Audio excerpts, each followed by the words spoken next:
প্ৰথমে এটা গুৰুত্বপূৰ্ণ খবৰ যে আজি সিআইডি কাৰ্যালয়ত হাজিৰ হোৱাৰ নিৰ্দেশ প্ৰদান কৰা হৈছে জাকিৰ হুছেইন সিকদাৰক। ৰাহুল গান্ধীৰ ভাৰত জোড়ো ন্যায় যাত্ৰাৰ সময়ত ৰাজহুৱা সম্পত্তি ধ্বংসৰ যি গোচৰ কংগ্ৰেছৰ বিৰুদ্ধে আছিল সেই গোচৰৰ ভিত্তিতেই আজি সিআইডি কাৰ্যালয়ত হাজিৰ হোৱাৰ নিৰ্দেশ প্ৰদান কৰা হৈছে জাকিৰ হুছেইন সিকদাৰক। এটা বিগ ব্ৰেকিং এই মুহূৰ্তত জনাইছো শেহতীয়া তথ্য জনোৱাৰ চেষ্টা অব্যাহত ৰাখিম আৰু পুৱা 11:45 ভিতৰত সিআইডি কাৰ্যালয়ত হাজিৰ হোৱাৰ নিৰ্দেশ প্ৰদান কৰিছে জাকিৰ হুছেইন সিকদাৰক। একেটা গোচৰত ইয়াৰ পূৰ্বেও সিআইডিয়ে তলব কৰিছিল জাকিৰ হুছেইন সিকদাৰক। বিধানসভা অধিৱেশনৰ অজুহাত দেখুৱাই উপস্থিত হোৱা নাছিল সিআইডিৰ কাৰ্যালয়ত বিধায়কগৰাকী আৰু অতিৰিক্ত এমাহ সময় বিচাৰি আবেদনো কৰিছিল বিধায়কগৰাকীয়ে। আৰু ইয়াৰ পূৰ্বে একেটা গোচৰতেই ভূপেন বৰা দেৱব্ৰত শইকীয়াকো তলব কৰিছিল সিআইডিয়ে। 1 মাৰ্চত দেৱব্ৰত শইকীয়া আৰু 2 মাৰ্চত ভূপেন বৰাক হাজিৰ হোৱাৰ নিৰ্দেশ প্ৰদান কৰা হৈছে। আমি শেহতীয়া তথ্যখিনি জানিব বিচাৰিছোঁ। আমাৰ জ্যেষ্ঠ সাংবাদিক হিমাংশু চহৰীয়াৰ সৈতে এই মুহূৰ্তত পোনপটীয়াকৈ সংযুক্ত হ'ব বিচাৰিছোঁ।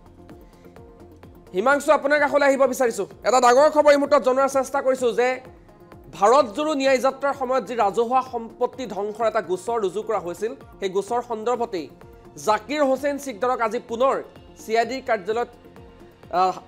হাজিৰ হোৱাৰ নিৰ্দেশ প্ৰদান কৰা হৈছে আৰু তাৎপৰ্যপূৰ্ণভাৱে 11:45 সময়সীমা নিৰ্ধাৰণ কৰি দিয়া হৈছে। হিমাংশু,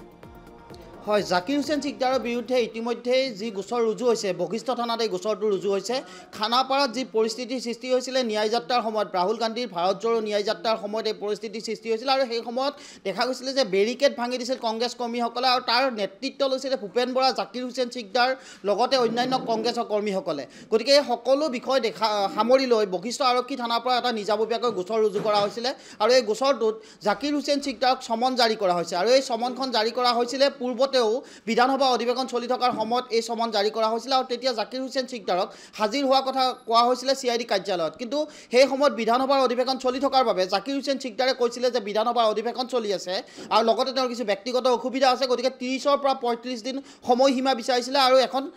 এপ্লিকেশ্যন দিছিলে সিআইডি কাৰ্যালয়ত। সিআইডি কাৰ্যালয়ত এই এপ্লিকেশ্যন দিয়াৰ পিছতেই দেখা গ'ল যে তাৰে কিছুদিন পিছতেই এতিয়া পুনৰবাৰ জাকিৰ হুছেইন সিকদাৰলৈ সমন জাৰি কৰিলে সিআইডি আৰু এই সমনৰ অনুসৰি আজিৰ দিনৰ 11:45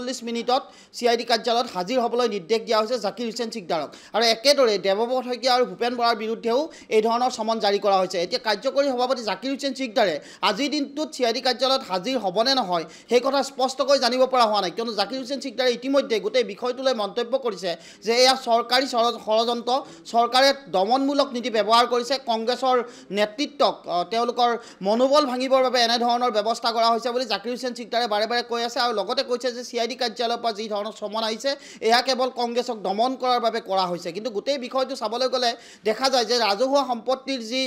ধ্বংসৰ গোচৰ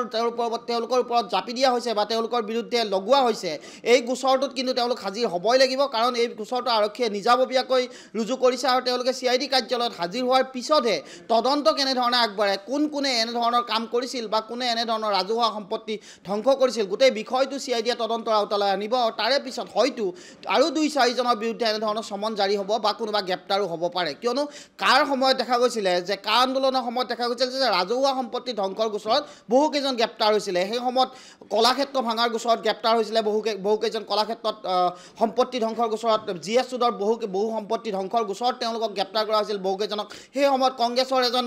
জিলা সভাপতি গ্ৰেপ্তাৰ হৈছিল এনেধৰণৰ অভিযোগতে আৰু পুনৰ তেনে এক অভিযোগে উত্থাপন হৈছে এতিয়া সভাপতি ভূপেন বৰা, প্ৰদেশ কংগ্ৰেছৰ সভাপতি, লগতে বিৰোধী দলপতি দেৱব্ৰত শইকীয়া, কাৰ্যকৰী সভাপতি জাকিৰ হুছেইন সিকদাৰৰ বিৰুদ্ধে এই গোচৰ ৰুজু কৰা হৈছে আৰু তেওঁলোকক সিআইডি কাৰ্যালয়ত 11:45 হাজিৰ হ'বলৈ নিৰ্দেশ দিয়া হৈছে আৰু কমলাক্ষদেৱ বুঢ়াগোহাঁইক আজি হাজিৰ হ'বলৈ নিৰ্দেশ দিয়া হৈছে আৰু 1 তাৰিখ আৰু ক্ৰমে 2 তাৰিখে বিৰোধী দলপতি দেৱব্ৰত শইকীয়া আৰু ভূপেন বৰাকো হাজিৰ হ'বলৈ নিৰ্দেশ দিয়া হৈছে। গতিকে এই যি ধৰণে এতিয়া কংগ্ৰেছৰ যিসকল নেতাকৰ্মী আছে তেওঁলোকৰ বিৰুদ্ধে সিআইডিয়ে সমন জাৰি কৰিছে, ৰাহুল গান্ধীয়ে ন্যায় যাত্ৰা কৰি অসম হৈ ইতিমধ্যে ওলাই গুচি গ'ল, ৰাহুল গান্ধীৰ ন্যায় যাত্ৰাও প্ৰায় শেষ হোৱাৰ পথত, তেনে সময়ত কিন্তু এতিয়া গোচৰ নতুনকৈ লাগি আছে তেওঁলোকৰ ওপৰত এটাৰ পিছত আনটো গোচৰ। কিয়নো যোৰহাটতো দেখা গৈছিল ভূপেন বৰাৰ বিৰুদ্ধে গোচৰ ৰুজু হৈছিলে, ভূপেন বৰা যোৰহাটত হাজিৰ হৈছিলে আৰু যোৰহাটত হাজিৰ হোৱাৰ পিছত ভূপেন বৰাৰ বিৰুদ্ধে এই গোচৰ এতিয়াও চলি আছে। যোৰহাটতো একেই গোচৰ, ৰাজহুৱা সম্পত্তি ধ্বংসৰ গোচৰ, খানাপাৰাতো একেই ধৰণৰ গোচৰ আৰোপ কৰা হৈছে। গতিকে এতিয়া এই গোচৰসমূহৰ পৰা কংগ্ৰেছৰ নেতাকৰ্মীসকলে কেনেধৰণে মুক্তি লাভ কৰে বা কংগ্ৰেছৰ নেতাই কেনেধৰণে এই গোচৰটো তেওঁলোকৰ ফেভাৰত লৈ যায় সেয়া পৰৱৰ্তী সময়তহে স্পষ্ট হ'ব। কিন্তু এই মুহূৰ্তলৈকে এই কথা স্পষ্ট হোৱা নাই যে কাৰ্যকৰী সভাপতি জাকিৰ হুছেইন সিকদাৰে CID কাৰ্যালয়ত হাজিৰ হ'বনে নহয় যদিহে কিন্তু জাকিৰ হুছেইন সিকদাৰে CID কাৰ্যালয়ত হাজিৰ নহয় পুনৰবাৰ CIDয়ে সমন জাৰি কৰিবলগীয়া পৰিস্থিতিৰ সৃষ্টি হয় তেতিয়াহ'লে কিন্তু গ্ৰেপ্তাৰী পৰৱানাও ওলাই যোৱাটো কোনো ডাঙৰ কথা নহয় গতিকে এই মুহূৰ্তত জাকিৰ হুছেইন সিকদাৰে কেনেধৰণে তেওঁৰ পৰৱৰ্তী পদক্ষেপ গ্ৰহণ কৰে সেয়া 11:45 পিছলৈ জানিব পৰা যাব হিমাংশু এই মুহূৰ্তত অন্য এটা প্ৰসংগহে আপোনাৰ পৰা জানিব বিচাৰিছোঁ যেহেতু চাওক লোকসভা নিৰ্বাচন সমাগত মাজত মাত্ৰ 1 পৰা 1.5 মাহ সময় আছে এই সময়ছোৱাত দেখিবলৈ পোৱা গৈছে কংগ্ৰেছ একেবাৰে বিপৰ্যস্ত হৈ পৰিছে বিধ্বস্ত হৈ পৰিছে দুগৰাকীকৈ কাৰ্যকৰী সভাপতিয়ে তেওঁলোকৰ দলটোত নাই তাৰপিছত এই যি ধৰণৰ আচলতে এই CIDৰ এই গোচৰটোৱে কিন্তু আন এটা মানসিক চাপৰ সৃষ্টি কৰা নাই নে কংগ্ৰেছ দলটোত নিশ্চয় কাৰণ কিয়নো দেখা গৈছে যে কিছুদিন পূৰ্বে কংগ্ৰেছৰ কাৰ্যকৰী সভাপতি কমলাক্ষী পুৰকায়স্থই বিধানসভাৰ অধিৱেশন চলি আছে আৰু চলি থকাৰ মাজতেই তাত মুকলিভাৱে ক'লে যে মুখ্যমন্ত্ৰী সমৰ্থন কৰিম তাৰপিছত দেখা গ'ল একেধৰণৰ পদক্ষেপে এতিয়া ৰাণা গোস্বামী গ্ৰহণ কৰিবলৈ গৈ আছে একে পথৰে পথিক হৈছে ৰাণা গোস্বামীয়েও ইতিমধ্যে কংগ্ৰেছৰ যিমানবোৰ কাৰ্যসূচী আছিলে সেই কাৰ্যসূচীসমূহত ভাগ লোৱা দেখা পোৱা নগৈছিলে একেধৰণৰ গোচৰ ৰাণা গোস্বামীৰ বিৰুদ্ধেও ৰুজু কৰা হৈছিলে যোৰহাট আৰক্ষী থানাত যিটো গোচৰত ভূপেন বৰা যোৰহাট আৰক্ষী থানাত দুবাৰকৈ হাজিৰ হ'ব লগা হ'ল তাত কিন্তু ৰাণা গোস্বামী এবাৰো হাজিৰ হোৱা দেখা নগ'ল গতিকে আজি এই মুহূৰ্তত যিটো পৰিস্থিতি সৃষ্টি হৈ আছে কংগ্ৰেছৰ এনেই ভিতৰুৱা অন্তকণ্ডল চলি আছে যে ইজনৰ পিছত সিজন গৈ আছে বিজেপিলৈ বা এজেপিলৈ বা খহনীয়া চলিয়ে আছে তেওঁলোকৰ নেতা কৰ্মীৰ মাজত অন্তকণ্ডল চলিয়ে আছে একে সময়ত বিৰোধী মিত্ৰজোঁটৰ মাজত আসনৰ ভাগ বতৰাক লৈও অন্তকণ্ডল চলি আছে আৰু তাৰে মাজতেই এতিয়া CID সমন গতিকে দলটোৰ বাবে নিশ্চয়কৈ শুভলক্ষণ নহয় গতিকে এই যি ধুমুহা ভূপেন বৰাৰ ভাষাত ক'বলৈ যদি যাওঁ ভূপেন বৰাই বাৰে বাৰে কৈ আছে যে লোকসভা নিৰ্বাচনৰ পূৰ্বে ধুমুহা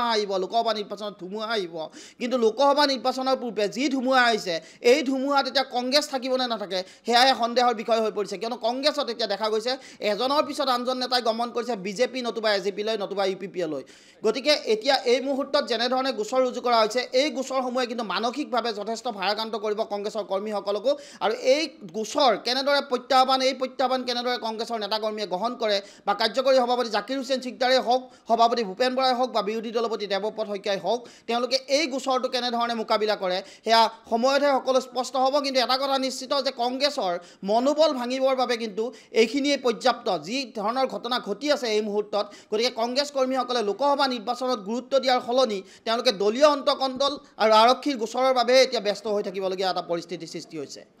হয় হিমাংশু এই মুহূৰ্তত আপোনাক ধন্যবাদ জ্ঞাপন কৰিছোঁ পৰৱৰ্তী সময়ত আপোনাৰ সৈতে পুনৰবাৰ সংযুক্ত হ'ম জাকিৰ হুছেইন সিকদাৰৰ ভূমিকা কি হ'ব বা স্থিতি কি হ'ব সেই সন্দৰ্ভত জানিবলৈ চেষ্টা কৰিম এই মুহূৰ্তত আমি পুনৰবাৰ জনাব বিচাৰিছোঁ যে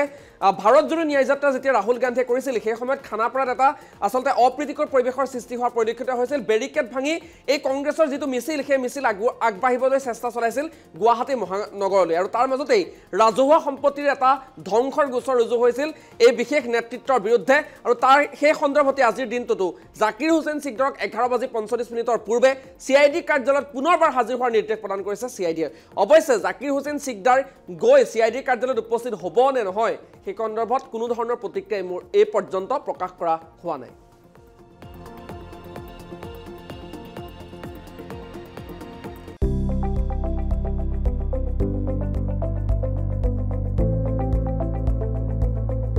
NB নিউজ সহজ সৰল ভাষাত নৱভাৰতৰ কথা